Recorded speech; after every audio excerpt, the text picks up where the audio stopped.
Testing. This is the January 9th, 2020 Finance and Government Operations Committee regular meeting, 2:05 p.m.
Okay, good afternoon again, everyone who's still here from the last meeting, and good afternoon to those who just walked in. We just finished the Children's Senior Family Committee Standing Committee meeting a few minutes ago. Took a very brief break, and now we're going to launch right in and call to order the Finance Government Operations Committee meeting. Supervisor Chavez chaired the first meeting. I'm the chair, and she's the co-chair of the second meeting, the FGOC committee. We will proceed like that, and as usual, share the floor as we go through an audit and a couple of other things on the agenda here that we're going to hear. I do want to say their VTA is going to be coming in here, I believe, in an hour, if not trying to get here sooner, to set up for a VTA meeting that is scheduled for 5:30-ish. So we will do our best to work through whatever we can work through in an hour's time. Maybe that will keep us disciplined in trying to move through the agenda. With that said, the meeting is called to order.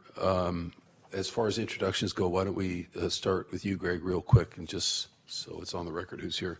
Yes, Greg Ituria, County Budget Director. Good afternoon. Rob Coelho from County Counsel's Office. Miguel Marquez, County's Chief Operating Officer. Jeff Smith, County Executive.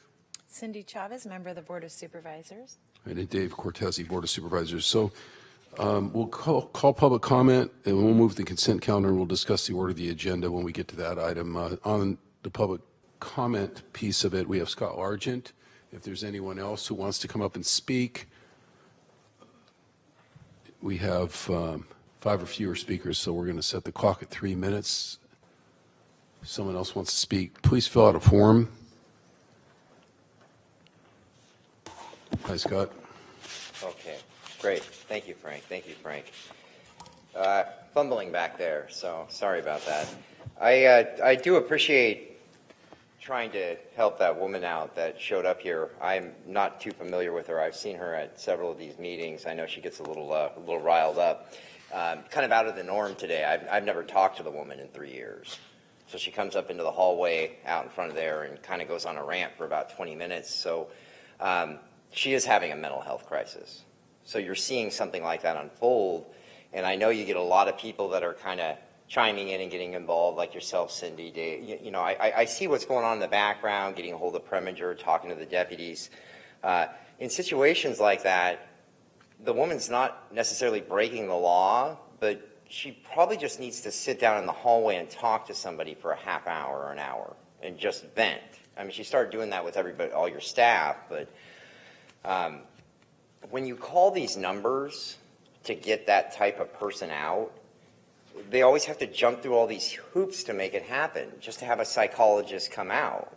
And they have to wait for law enforcement. They have to coordinate everything. You know, where's the number with just a therapist to come out? Where's somebody on call that's close enough to these areas where these things happen?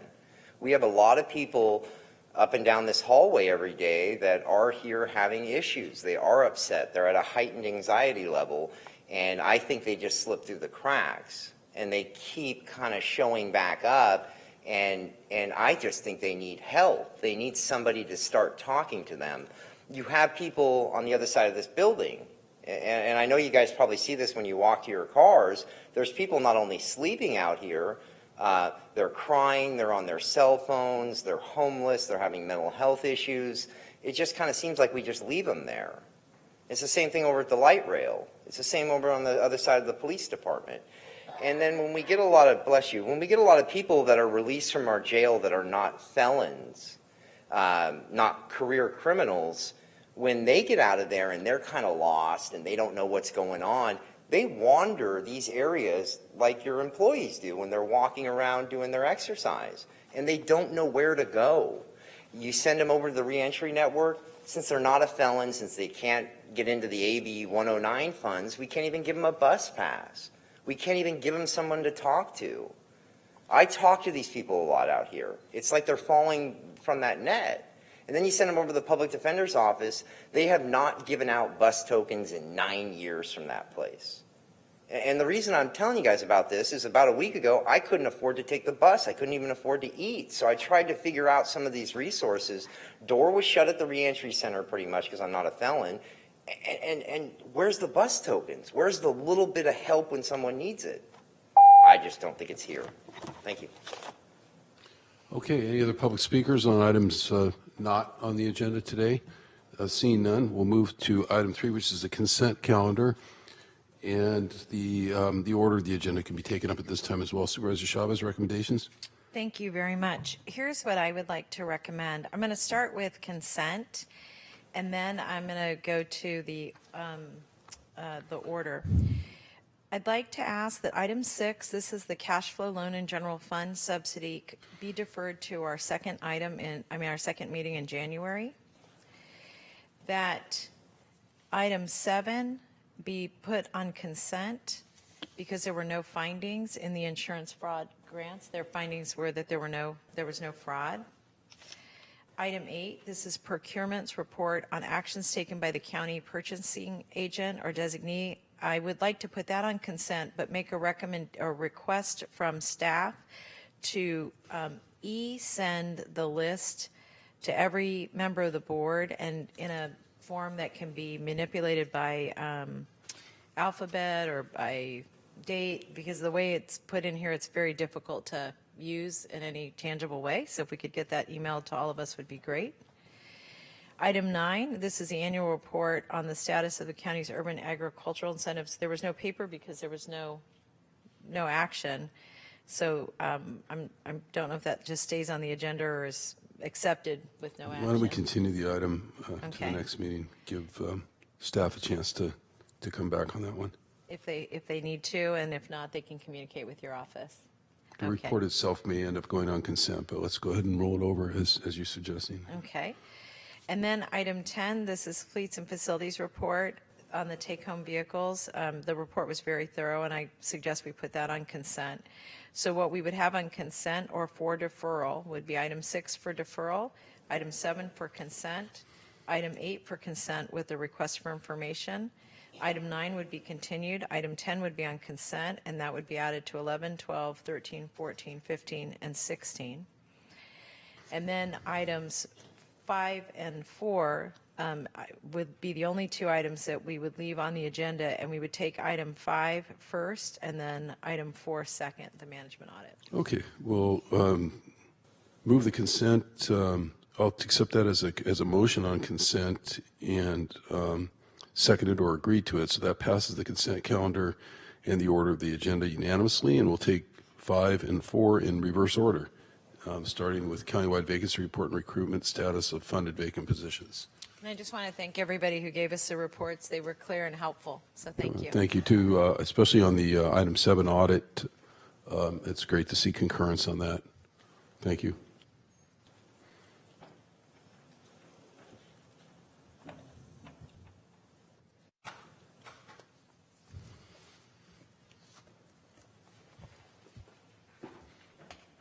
Hi, John.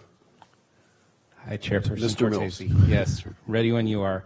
John Mills, ESA Director. I'm here in relation to item 5, which is the countywide vacancy report that you just referenced.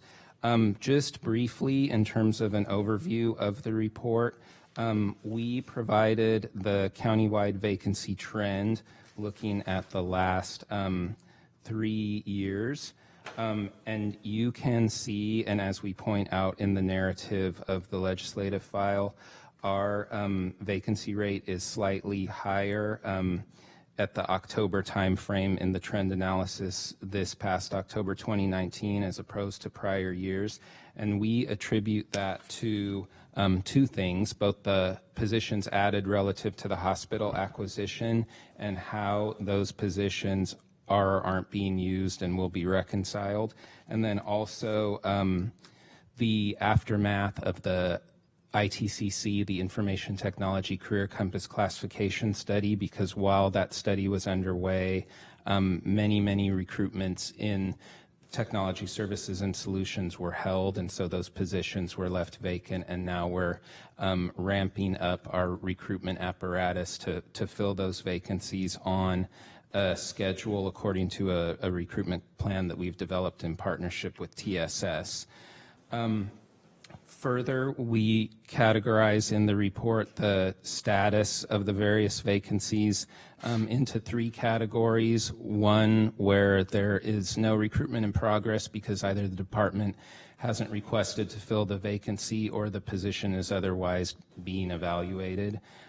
Those with a recruitment in progress, so those positions, the recruitment is in any of various stages of the recruitment process. And then finally, the biggest category is vacancies for which an eligible list has been created, and so presumably the department is conducting interviews and filling the positions for the vacancies in that category. Finally, we go into a breakdown of the vacancy rate by department, so you can see that level of detail there. We have a little bit of discussion of reasons, at least as we ascertain them, for the departments with the highest total vacancies. And as I mentioned previously, the department with the highest number of vacancies is Valley Medical Center, and we attribute that again primarily to the hospital acquisition and the fact that a lot of positions were added for purposes of the acquisition, and now the health system is in the process of reconciling those positions in terms of if the vacant positions are still needed to be filled or not, and I think a reconciliation is going to come to the board in short order.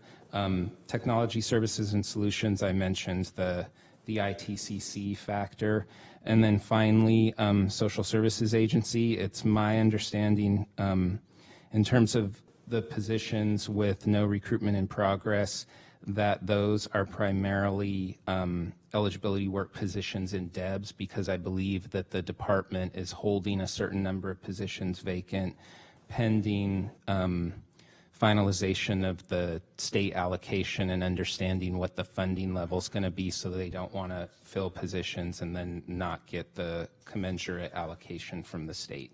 And then the last graphic that we provide in the ledge file is the vacancy status by department, which breaks the vacancies in each department down into those 3 categories I mentioned previously, either no recruitment in progress, or there is an existing eligible list, and presumably the department's interviewing.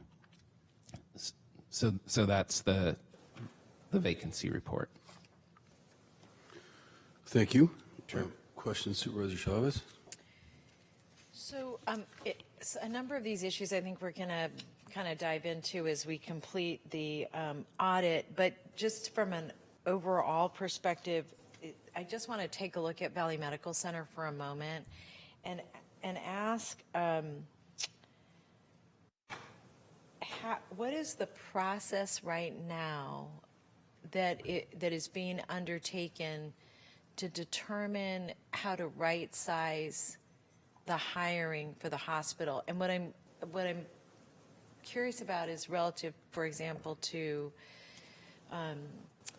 utilization of hospital beds, and we're still in the, I think we're still in the process of sort of learning where we're going to be long term. Right. Great question, Supervisor. I'll try to jump in because this is really a department issue, not an ESA issue.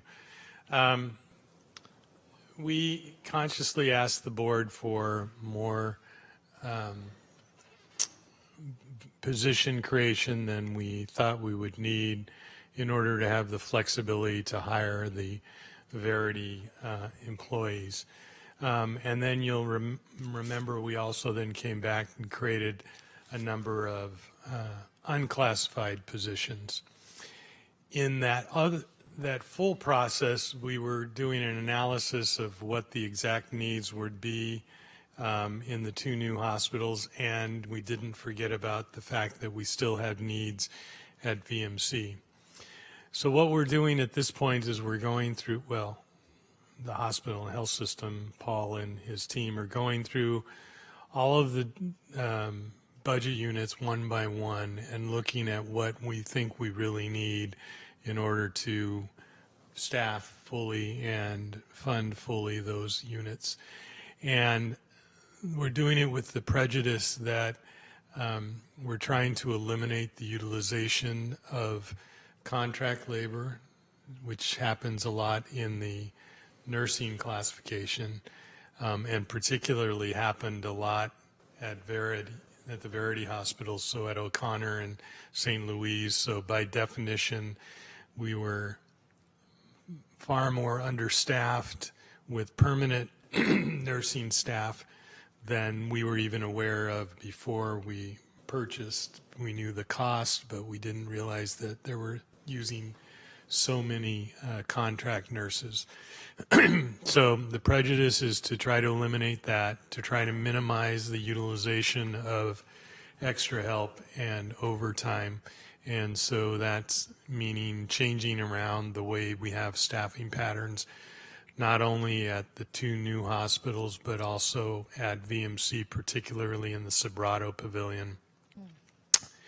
And as you know, we've talked about specifically with regard to nursing, creating a new acuity system which will change the staffing pattern. So we're planning on coming back.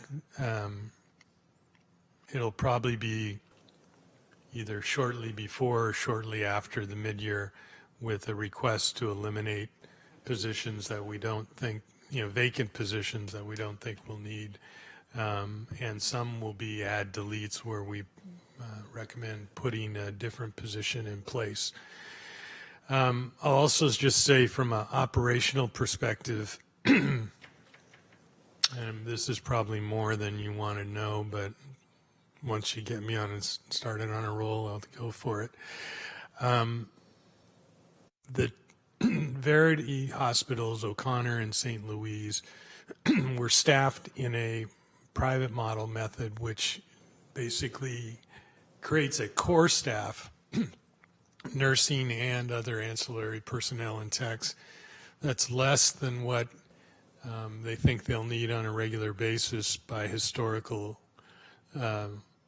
looks at what actually has been the need, because as you are well aware, the need varies about how many patients are admitted.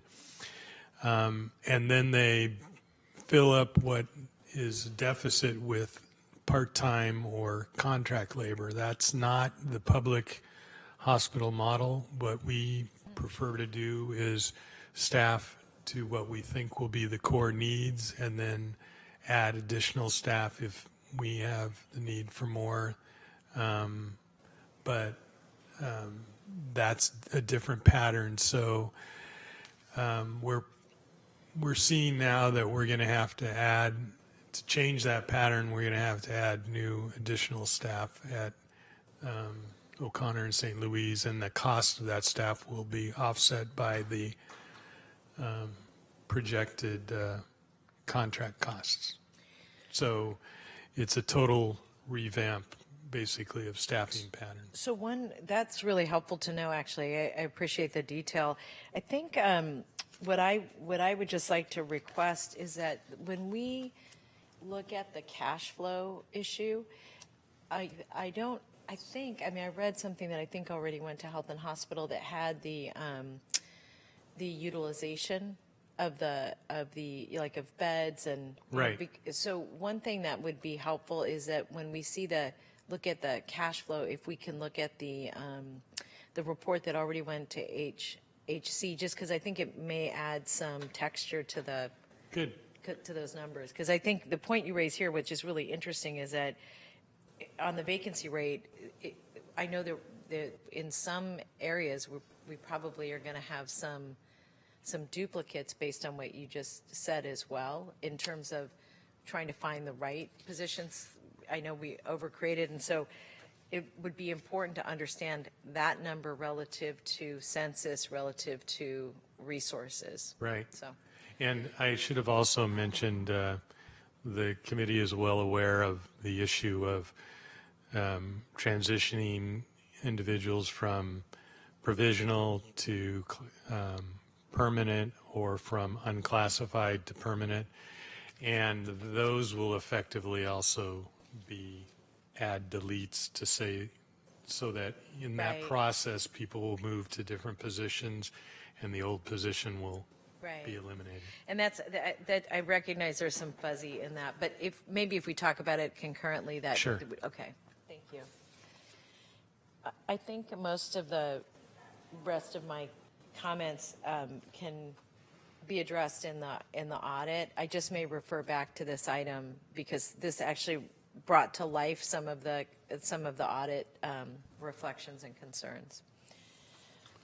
Oh, thank you, Supervisor Chavez. I was, it was pretty compelling to read and then hear again the discussion about the approximately 14% coming back down to a sort of a county industry standard of 10 to 11% once the hospital acquisition settles, so to speak. What was striking to me relative to where the historical acceptable numbers were, 10 to 11%, was that when you look at the top 6 on, that's our packet, page 35, but it's this chart on page 4 of 7 that I think it's basically described as this table below shows the vacancy rates for funded vacancies by agency and department. We've certainly spent a lot of time, as a board in various different budget study sessions and other board meetings, sort of paying a lot of attention to the sheriff's office and their funded vacant positions as an issue relative to overtime, relative to any number of concerns that board members have. But it was kind of striking to me that custody health actually, as a department, has a higher percentage, not much higher, but a couple points higher, if you will, and 2 times higher than what would be, in effect, what you're saying the county acceptable average is. I mean, they're at 20, and we're saying 10 to 11 is where you kind of always want things to settle in. And then when you come down to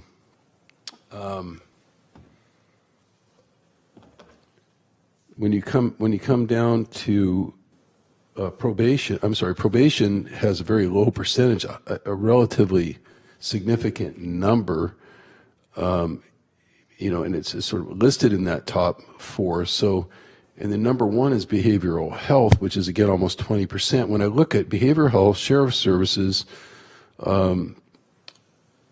probation, just as a total number, 67 funded vacant positions, and then but custody health at almost 20%, another 64 positions. It's almost everything. Obviously, not the county executive's office in that top 5 or 6 relates back to the jail. And I guess I just want to ask, how much of a priority is that given the consent decree that we've entered into, the blue ribbon recommendations, the distilled down 800 recommendations? You would kind of look at that, and I look at that, and I'm open to correction here, but I look at that with some concern in that, wow, if such a high area of concern for the county as a whole and the Board of Supervisors and watchdog agencies and everything else is this whole custody environment, what are we doing to try to get those numbers back to the mean? Right. You're absolutely correct, Supervisor. Doing this analysis gives us a lot of insight into where we're having the highest problems. And, we've known that from an anecdotal basis, we have challenges recruiting healthcare providers into the custody system because, it takes sort of a special interest to be locked up all day long. But there are people who want to do it, and we also have financial issues, which I think we've now solved, at least with the nurses, with their new contract. We have still issues with sociologists, and we're actually doing active recruiting now. But we are real concerned and motivated for exactly the reasons you say to fill those positions. And all I can tell you is it's a high priority, and it's, you know, something we're pushing on as hard as we can. We do have consistent concerns about the communication and interrelationship between custody health, mental health in the jail, and the custody Department of Corrections and the Sheriff's Department.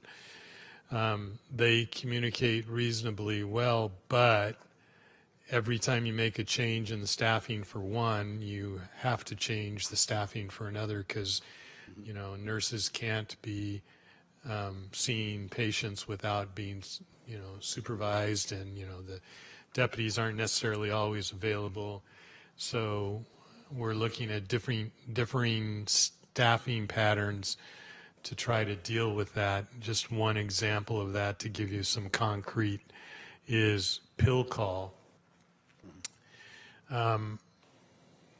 We had some problems with violence in pill call in the main jail, in the mental health unit, and because of that, custody made the policy that they wouldn't allow inmates out of their cell, that they had to do the pill call through the port.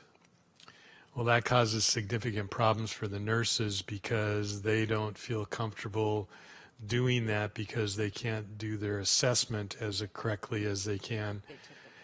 But then that means we have to go back and change the staffing pattern and get buy-off from custody. So things that in the outside world would seem relatively easy to fix become, you know, a big rigmarole. So I totally echo your concern. I'm very concerned too, and we're pushing as fast as we can on that.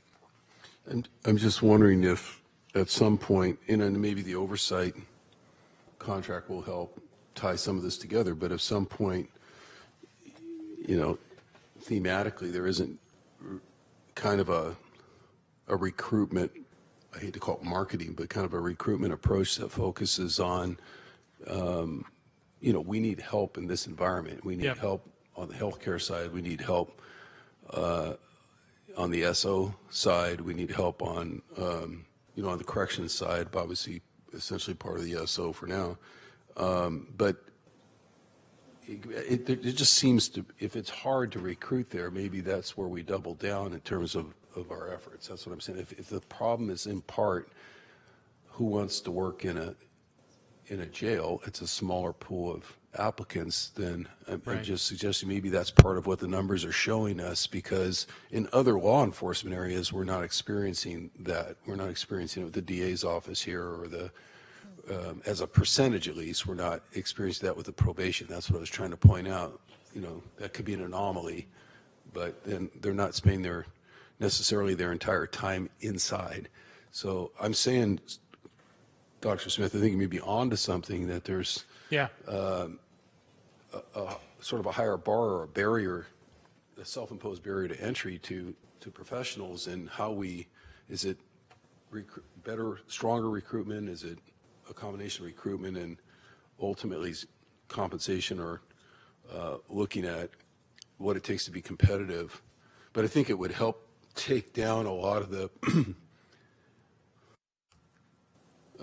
tension and aggravation around, you know, every time we have a study session that gets into the public safety sector, it's just, you know, why do we have all these unfunded vacant positions, when in fact it may be more of a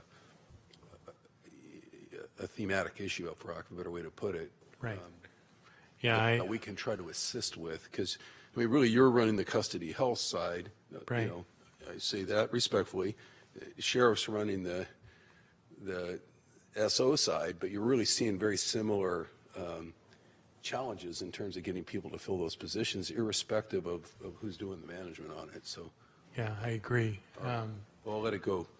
No, I think, we've been trying to figure out, do we get a specialized recruiting team? Is that the issue, or is the issue that we need to change the management structure? Or, we're thinking along the same lines, and I think you exactly hit it on the head. We're probably going to end up with a specialized recruiting structure. Okay, thank you. That's all I had. Supervisor Chavez, were you done, or you want to come back? Yeah, I think I am, only because I think that we're going to dive a little more into this in terms of the recommendations. I think that what was evident to me was this tension that we've been talking about the role of regulating and facilitating hiring. And I have some ideas about that, but even just listening to you and reading this report, and even just hearing you when you made a really interesting comment where you said, presumably they're all doing interviews. And what that tells me is that there's some part of there are big chunks of the process that and even when you stepped in where you said that belonged to the departments versus what belongs to you all. And so I've been kicking around some ideas. I think when we complete this, it'll help me be more clear about what I want to recommend. Yeah, if I can follow up on that comment. I was going to save it for item 4, and maybe I can do that, but as we've looked more carefully at the audit and at our issues and thought more carefully about the input from the subcommittee over time, I've come to the conclusion that we need to set up an alternate hiring process support team, because the hiring authority, there's thousands of individuals who are hiring authorities in the departments. And they need some help and facilitation. And this model of regulatory agency versus facilitation agency, as we talked about before, I don't think we can do the both at the same time. So what I'm going to suggest when we get to number 4 is that I've been working on a concept of creating a facilitation process and agency directly in the county exec's office to be able to help facilitate hiring and recruitment as a function of getting through the merit system process. Because, all of the hiring authorities don't have the same experience, and, that ranges all the way from all of the managers through supervisors, through executives, and they need the help. So when we get to 4, I can tell you some more about my thoughts. All right. Well, shall we receive 5 and move to 4? Sounds like a plan, with a request through the chair that when the cash flow issue comes forward, that we pull out the Valley Medical Center staffing along with the census as we're seeing it, because I do think it relates to cash flow. So when it comes back to us at the next meeting. Great. Thank you. All right. So that's a done report. We'll move to the ESA management audit, item 4. We started down the path on this a couple of times at past meetings, as all of the panelists know. Can I jump in for a second? Yes, Dr. Smith. John and I and others went back and looked at the report again, and we've provided a supplemental matrix for the committee to look at, where we've changed our responses to the report somewhat. When we framed the thought process in terms of this dichotomy of regulation versus facilitation, it became much more obvious to us that at least the subject matter of the audit concerns oftentimes falls mostly into the facilitation process. Now, there are some things that are regulatory in here, and we talked about that before, and there's a PowerPoint that goes through assigning, at least from my perspective, what falls where, but a lot of it has to do with facilitating the hiring authority's ability to move through the process.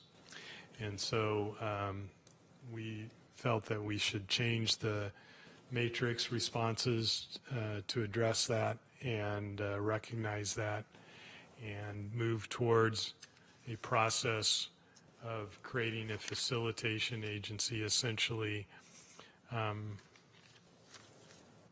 a set of experts who can work with the hiring authorities to make things happen and to plan more effectively. I think that's one of the big things that Harvey Rose brought up is, having a staffing plan and a concept of what kind of personnel transaction you need is oftentimes absent. And so that's a big, important starting part, and we need to have a team of experts who can facilitate that with the hiring authorities. It's unrealistic to have my initial approach, which is to expect them all to figure it out on their own. So that's why I'm working on coming to the board with a proposal to change around the facilitation process. What would, if I may, so what would the action, I heard what you just said at the end there about coming to the board with a facilitation process action item, presumably the entire board would need to weigh in on anyway for legal reasons of authority. But today we have, for the third time at this committee, we're trying to work through a pretty significant set of disagreements.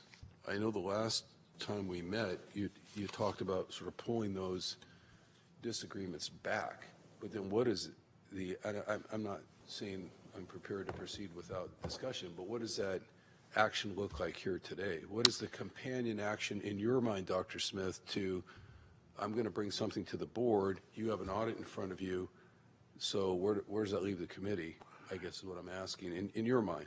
Well, there's a supplemental matrix which changed some of the answers. Mm-hmm. So I presume if the committee wants to go through each one of the recommendations individually, I would ask that you use the supplemental response for that particular component. Some of the answers didn't change, which, the older matrix would be appropriate. And the rest I was saying about the facilitation group, really put that over in the parking lot as something that, I'm working on that is not matured yet, but I think will work out. I'm basically thinking about retasking two of the deputy county executives to run a team, stealing some analysts from ESA and some clerical from other parts of the county exec's office, using that as a team to counsel, train, and facilitate the hiring process for all of the hiring authorities in the county. But that's not mature, so I just put that out as a thought, and you can certainly go through all of the matrices today as a subcommittee. Thanks for answering that. Let me ask Supervisor Chavez. We have some time here to go through as much as we can of the matrix. You were in the process of kind of leading us through that the last time. Do you want to? I don't mind deferring to you as to what you are most concerned about. I have my marked up matrix with my and my staff recommendations, but I can just, why don't I ask you to just walk us through what you're concerned with first, and we'll see how far we get here. That'd be great. And I just want to say to both parties, and particularly Harvey Rose, that having this document and all this really good information has really helped shape a lot of the direction that I'm thinking about. What I would like to do is just give some comment to what you just raised, Dr. Smith, and perhaps make an observation, and some of it is actually linked to the reading that that the staff gave us from both parties. And I think that one of the most important things that we need to really wrestle with is the concept of auditing and facilitating. And I say this because I think that in my mind, the audit component of the organization, of any organization, is a very small and discrete group. And as a matter of fact, part of what led me to think about the division between facilitation and audit, I think I mentioned that a couple meetings ago, was because I was thinking about the role that Harvey Rose plays relative to a lot of the work that we do, which is to have a mechanism to come in and, frankly, audit the process, audit whether or not it's gone well, audit, audit whether or not we're following the rules, which I think is discrete from very significant buckets of work that happen in ESA. And I actually think that's part of the confusion, right? You have labor relations, then you're providing services to ongoing employees, people who are already in the organization. You're onboarding people, and we're offboarding people into their retirement. And so that whole continuum of activity, coupled with this high demand on hiring and then this high demand on doing it right, so we don't do it once, we don't violate the law, and we don't get in trouble, and frankly, so we don't contribute to cultures in the organization that are not healthy. So when you talk about facilitation, the way I think about it is that from a cultural perspective, we have to make a decision about what we want the outside world to think about us when they want to come apply for a job, and what we want our employees to think about when they're already working for us. And as people leave, do they still have enough, do they have a good enough experience as they were leaving to come back and volunteer here and in their communities, like the whole spirit of our county, and your whole.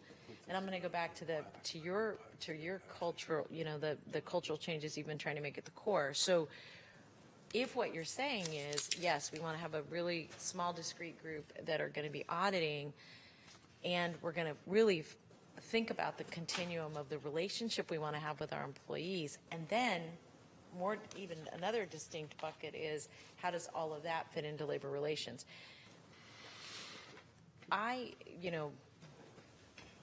When I was in the labor movement, and even when I was at the city of San Jose, I was always intrigued that the culture of the organization, like how we think about our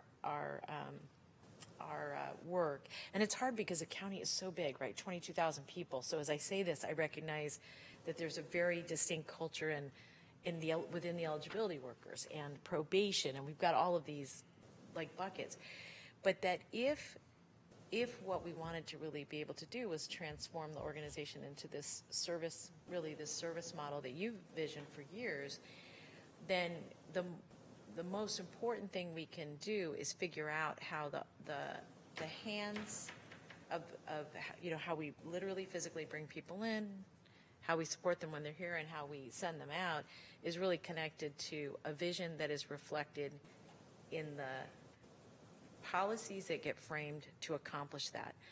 And so what that means to me is that, again, small discrete group doing the auditing, much larger group doing the facilitating, because the facilitation isn't just the hiring, it's that whole relationship we have with people before they leave, and then understanding how that relationship gets built into, and that culture gets built into how we deal with labor relations, because it just takes, the amount of time you spend, even when we were just talking about the fact that we have a decision made through arbitration that fundamentally impacted the way we treated a bunch of workers who then left. So we've got like this small group of workers left who are just like candles in the wind, helping us with the HSS.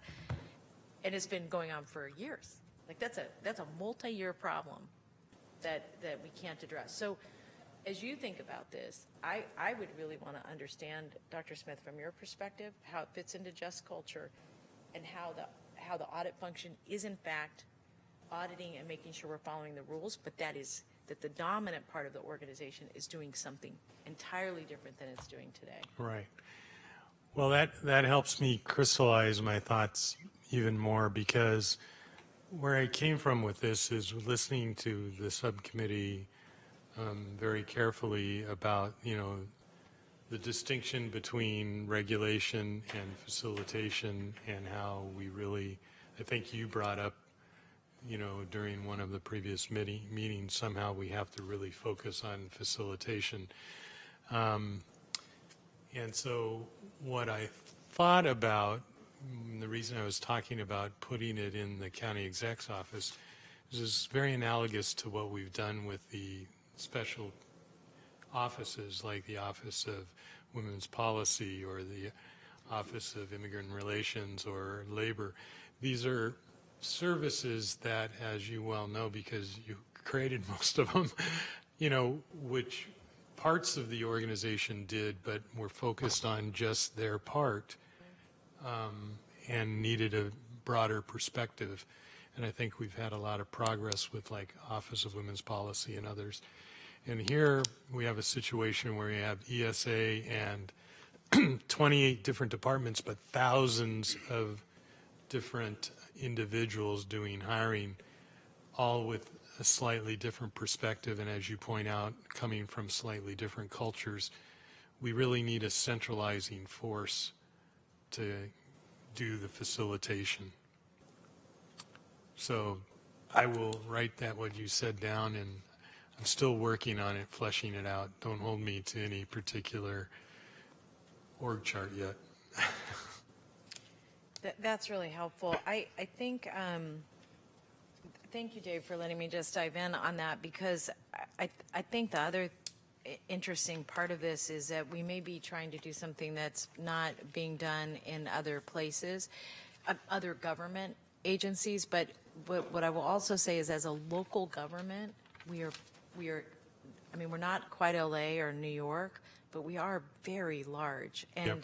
so a lot of in some ways, I think this is an opportunity to reflect on that and be purposeful about the next kind of steps. And I mean, not next steps. I think it is literally the next expression of the work you've been doing in one part of the organization. But really, to me, the lifeblood of the county is really this piece. Yeah. And it's the most, in my mind, it's the most stagnant of the parts of the organization. And not for lack of trying, it's just, it's not designed well. I mean, not by us. It has to be fixed. Yeah, it evolved, and we let it evolve. I really like the way you're talking about it. It helps a lot to think about a solution. So, yes.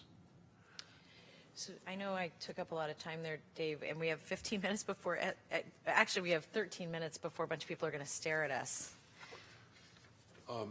Is there anything you want to take up? I mean, we started into covering a couple of these items. I hogged up a bunch of time, so I'm going to give it back to you. Right.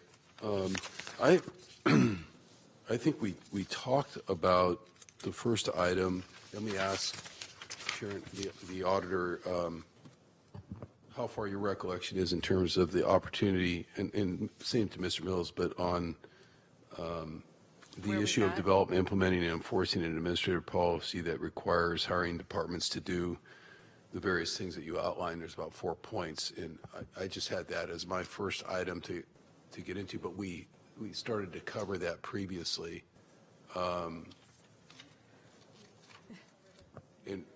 On one of our previous attempts where we ran out of time. Yeah, I think Cheryl Solov, Yes, Cheryl. Management Audit Manager. I think that we covered recommendations 1.1 and 1.2. I know, isn't that horrible? You guys are like, Right. this is glacial. Yeah. So I don't know if you want to revisit those or go on with 1.3. I'm not sure if you feel like what I guess what I was asking is if either of you feels like we resolved, if we gave it adequate direction as to where to go from here on those items. When you say we covered them, my inclination coming in was that on that 4-point recommendation, I was satisfied, and I listened at the time to ESA, having a practice in place, that addresses your concerns, at least for now. But I don't know if that came across or if that we reached consensus, I guess in part.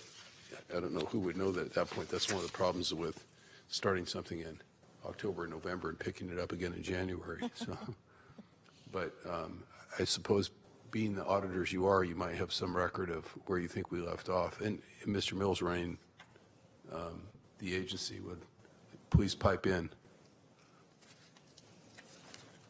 Well,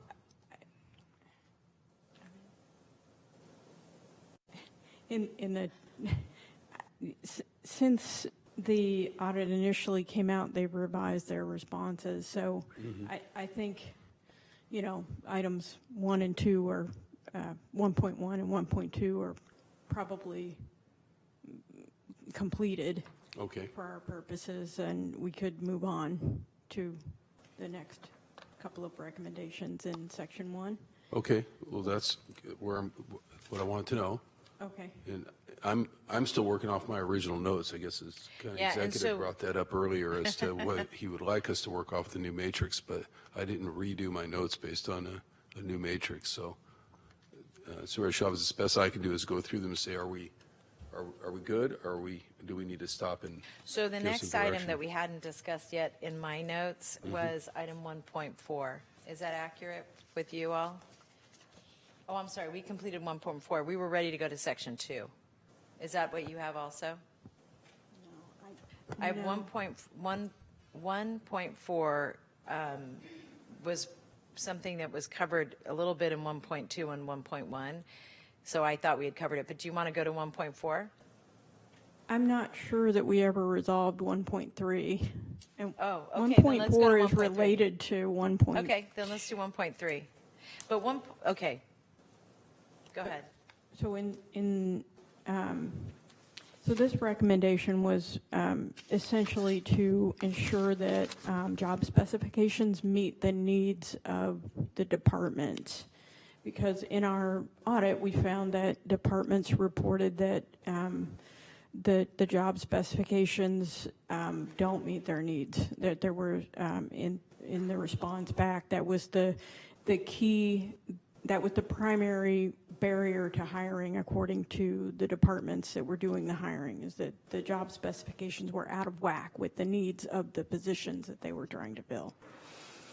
And so our recommendation was to try to get those specifications up to a point where they would better meet the needs of the hiring departments.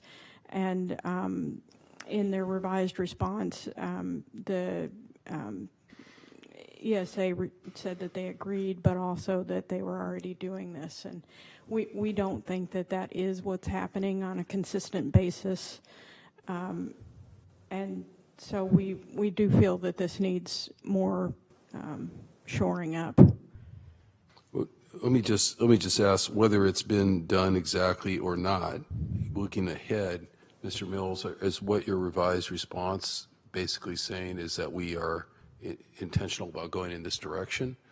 Yes, and I would add that we are intentional about it and have been intentional about it when we see an issue with the job spec that's borne out by the recruitment experience, or when the department expresses that they're unhappy with the job spec as it currently exists. But what usually is the barrier to the department wanting to go forward with revising the spec in advance of a subsequent recruitment is the time entailed, and specifically the time that's entailed in engaging with the labor organizations in the meet and confer process. The department doesn't want to wait that long, and so then they sort of try their chances at the recruitment, and as the auditor mentioned, the outcome isn't satisfactory.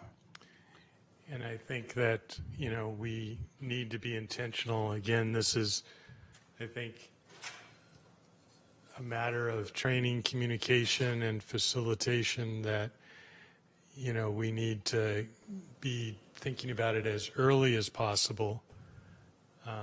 And we need to be defining what the department needs as early as possible. But that's why we changed our recommendation to agree. We agree, we're trying to do it, but we're not doing a good job. So where does the ultimate, I mean, I'd like to move on from this item based on the intention of essentially, you know, sort of abiding by the auditor's recommendation to you know, to focus on job description and the betterment thereof. But it sounds like this bigger issue is one that maybe needs to be folded into the action plan that you intend to bring to the board. So can we just say that's how we're going to deal with it? Supervisor Chavez, I guess it's up to us that It's up to you. that ESA should be ESA's policy to you know, align itself with the auditor's recommendation here, but it will also be the county executive's additional response to come back with ways to streamline the meet and confer and other processes to make sure that there's not a bottleneck. Right. Okay.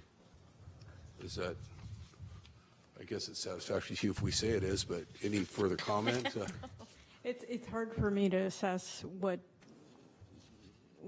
concretely the proposal is, but, you know, when we see that, we'll weigh in. I suspect you'll get another look sometime soon, so that'll help as well. Okay, so that's one point. And now it's 5 to 5. We're up to 5? No, we're at 5 to 5. I was Oh, just we're at saying 5 to that, 5. yeah. I thought you were just, we were Yeah, leapfrogging 1.4 and going 5. Okay. Can I make a recommendation, Dave? A process recommendation? Yes. That would be helpful.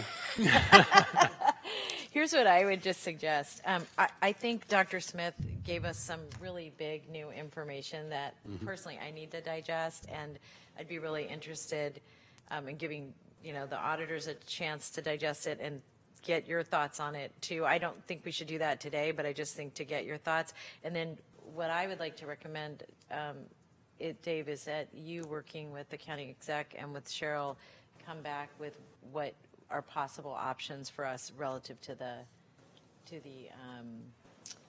audit, but also relative to the next steps as Dr. Smith has laid them out.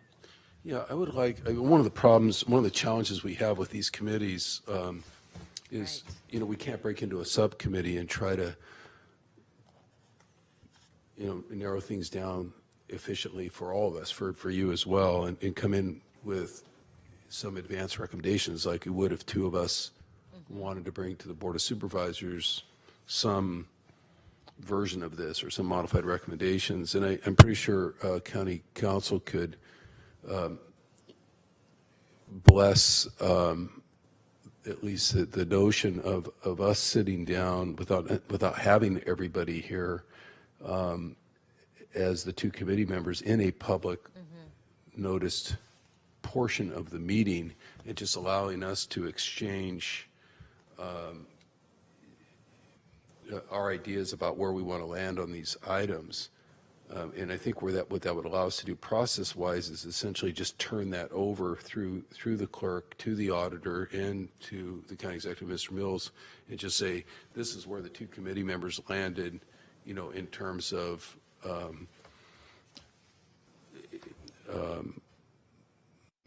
our proposed final recommendations, just to give them one more opportunity to look at it. But it's very difficult I think because not that any subject matter around here is very simple, but there's a lot of complexity to each item, and it just takes, you know, to use your expression, to dive into these items one at a time so that you and I can get on the same page in terms of giving some direction. It's just time consuming. So maybe I can work as the chair of FGOC with county council and in the meantime and talk about, you know, suppose you and I convene 30 or 40 minutes. The first part of the meeting, we either have a separate meeting that we notice, or we at the front end of an FGOC meeting, we just make it clear we don't need the rest of the staffing and the administration to be here until a time certain, and allow us 30 or 40 minutes to just essentially, Got it. Yeah. the doors open, That's the actually a public great can walk in if they want to hear what's going to be a pretty mundane conversation, but you and I can just Workshop it. Yeah. workshop it basically. That's a great idea. All right, well, we'll take a look at it, make sure we still agree with it later. We'll go in that direction then. That's great. Okay? Thank you. Yes. Just ask for permission from the committee. Since I feel some urgency about, you know, putting some flesh behind the bones of what I've been thinking about over the last few days, I was intending to send an off-agenda memo to the board, you know, describing how I thought it might work, and I hope that's okay to do. Yeah, I guess the only question is, again, it's just process. I have, obviously, it's your prerogative to do that. It's you sunshine the fact that you want to do it here. That's great. The public's had an opportunity to understand that you would be issuing such a memo. That's all good. Again, would it be your intention then at some point to put a ledge file together? Oh, yeah. Yourself, or is it something the committee has to? No, I would put it together produce myself. I'm okay. just saying, You wanna before put- just showing up at the board with an idea and sort of, you know, Right. trying So to discuss the precursor to your ledge file to the board would be an off-agenda memo saying this is what I'm expect to see a thinking ledge about. file coming forward. Yeah. And then if it gets to the Board of Supervisors and it's, we're struggling with it, we can kick it back to committee. Right. Well, or the other thing I was going to suggest is that when we take this item up, if we can also agendize your work product, even if it goes to the whole board, because all of this information does, and that way we can talk about both. Because in a way, it's kind of having a fake wall between two real sets of activities, and Right. so if we could consider this, and Yeah. if your memo's complete by then, great. If it's not, then we can add some recommendations based on what we've learned through the audit about what we'd like to just encourage Dr. Smith to consider as he's making a proposal to the board. Right. I think it helps the auditor too. I mean, listening to her brief comments a few minutes ago, it's kind of hard when we attach a future action that's still undefined for Right. her to say whether or not that sounds consistent with her recommendation or not. It's a little ambiguous. So we'll talk about any process about convening the committee that allows us to workshop anything we need to workshop, including just the matrix itself. But more importantly, or equally importantly, the county executive intends to distribute an off-agenda memo to the full board before we meet again as a committee. We would ask that report be distributed as part of the committee packet the next time we convene, since it would be a public document, presumably anyway. Yep. And that allows us the context to proceed. And the idea being that at some point soon thereafter, you would bring a full ledge file to the Board of Supervisors for consideration that's consistent with the off-agenda report. Right. Does that all sound? If the board or the committee reads the report and says, no way, then then I'll know and I'll come back with something different. Yeah, well, you're always welcome to come to the Board of Supervisors, no matter what you hear in the background, so it's your recommendation. So, all right, as far as I'm concerned, I don't know how Yeah, no, Supervisor Chavez that's feels about exactly that. right. That's exactly right. It's Oh, totally. okay, so we will conclude the you. meeting. We'll adjourn, we'll continue this item as just described, and we will, if I'm at the right place on the agenda, this was the last item, we'll go ahead and adjourn the meeting and open the space up to the next occupants. Thank you very much.